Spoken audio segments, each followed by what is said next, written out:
Good morning. My name is Marcy Scudder, and today my presentation is on bringing museums into the public library using AR with Google Arts and Culture. I chose Google Arts and Culture because it really connects naturally to my work as a children's librarian. In my after school programs, I'm always looking for ways to expand children's access to experiences they might not otherwise have, like visiting museums or interacting with global cultural artifacts. This lesson is designed for upper elementary students in a 45-minute small group session at the library. The goal isn't just to play with AR, but to use it as a tool for building visual literacy and cultural awareness. Here is a list of what the AR app offers, its key features, and what makes it AR. What I really appreciate about this app is that it doesn't just show 3D images. It actually places artifacts into your real environment through the camera. So instead of looking at a sculpture on a screen, students can project it onto the library floor, walk around it, resize it, and see it from different angles.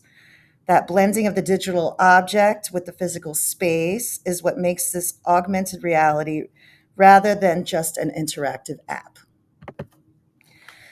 In these screenshots, you can see the process that the patrons would go through. First, they select an artifact, for example, this painting that I have selected here. Then the object appears directly into the library space through the tablet camera. The patrons can physically move around it, enlarge it, shrink it, and observe details up close. They can also access contextual information about where it's from and what it represents. What I want the patrons to really notice here is scale, detail, and cultural context, not just the wow factor of seeing something pop up in the room. I wanted to make sure that the objectives move beyond engagement. The patrons aren't just exploring, they're identifying, analyzing, and comparing. Especially in a library setting, comparison is powerful. Many of our children are used to seeing images in books. This lesson invites them to think critically about how format affects understanding. On this slide, you can see an example of the lesson flow for before, during, and after. I am very intentional about not letting AR take over the whole lesson. Before the patrons even open the app, we ground them in vocabulary and curiosity. During the AR experience, they're not just exploring freely, they're sketching, observing, and documenting. That structure helps reduce distraction and support focus. Afterward, we process together. The reflection piece is where meaning making really happens.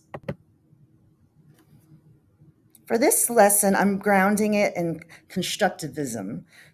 The patrons build understanding by interacting with the artifact, asking questions, and discussing what they notice. As a librarian, I see my role less as delivering content and more about facilitating discovery. AR becomes a tool that supports that kind of inquiry-based learning. For this slide, I listed the critical issues and risks. Because this is a graduate course, I think it's important not to romanticize the technology. In a public library, device access is a real issue. Not every child has access at home. There's also the question of representation.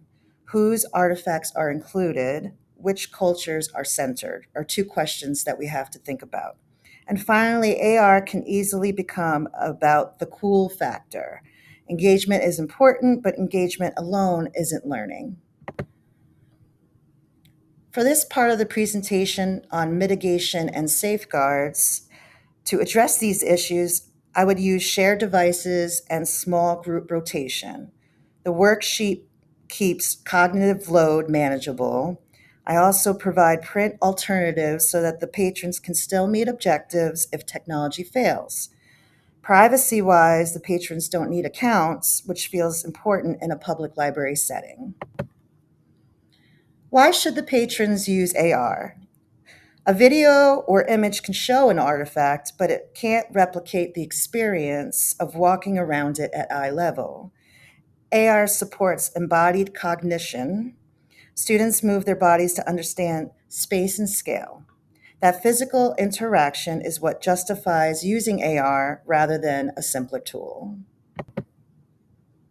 Lastly, for my discussion question, I posted, does AR deepen cultural understanding or does it risk turning culture into a visual spectacle? I'd love to hear what you all think about this tension. At what point does immersive technology enhance empathy and understanding? And when might it oversimplify or commodify culture?